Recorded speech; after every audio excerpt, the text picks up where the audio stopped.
Hi hello नमस्कार. मी आज बनवत आहे रेस्टॉरंटसारखी पावभाजी घरच्या घरी. तर त्यासाठी साहित्य घेतले: वाटाणा, शिमला मिरची, फ्लावर, एक बीट घेतलेले आहे साल काढून कट करून, बटाटे घेतले साल काढून कट करून. आता आपण हे सगळं कुकरमध्ये शिजायला घालणार आहोत.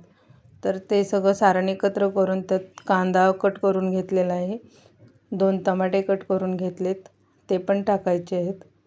आणि वरतून 1 चमचा मीठ टाकायचे आहे. 1 ते 2 चमचे मीठ टाकायचे आहे आणि पाणी, थोडंसं पाणी. आता अद्रक आणि लसणाची पेस्ट हे अशा प्रकारे आपलं शिजून तयार झालेले आहे.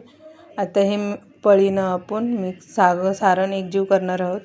कढईमध्ये 4 चमचे तेल टाकून त्यामध्ये आलं लसणाची पेस्ट टाकायची आहे. आलं लसणाची पेस्ट चांगले तळल्यानंतर कट करून घेतलेला कांदा टाकायचा आहे. कांदा चांगला लवकर परतण्यासाठी, लाल होण्यासाठी त्यात थोडं मीठ टाकायचं आहे. 1 चमचा. कांदा लाल झाला आहे त्यानंतर टमाटे टाकायचे आहे. हे आहे पावभाजी मसाला आणि लाल चटणी पावडर.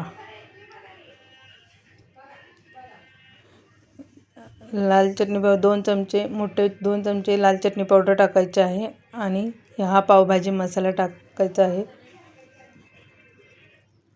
सारण एकजीव चांगलं परतून घ्यायचं आहे आणि ते आपण पावभाजीचं सगळं मिक्स त्यामध्ये टाकून घ्यायचे आहे आणि वरतून चवीपुरतं मीठ टाकायचे आहे. अशा प्रकारे आपली पावभाजीची भाजी तयार झालेली आहे. वरनं बटर टाकायचे आहे आणि थोडीशी कोथिंबीर. आता दुसऱ्या साईडला गॅसवर पॅन ठेवून त्याच्यामध्ये थोडं बटर टाकून पाव भाजून घ्यायचे आहेत. गॅस स्लो ठेवायचा आहे. अशा प्रकारे दोन्ही साईडून पाव चांगले भाजून घ्यायचे आहेत.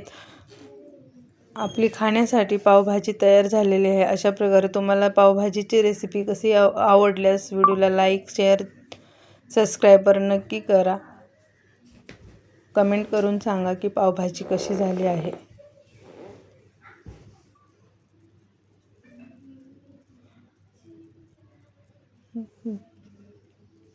धन्यवाद.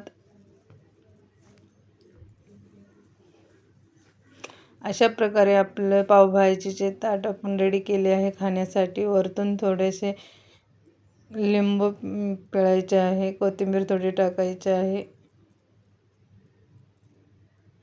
खाण्यासाठी एकदम चणचणीत आणि झणझणीत पावभाजी रेसिपी तयार झालेली आहे. तुम्ही पण एकदा नक्की ट्राय करून बघा आणि कमेंट करून सांगा.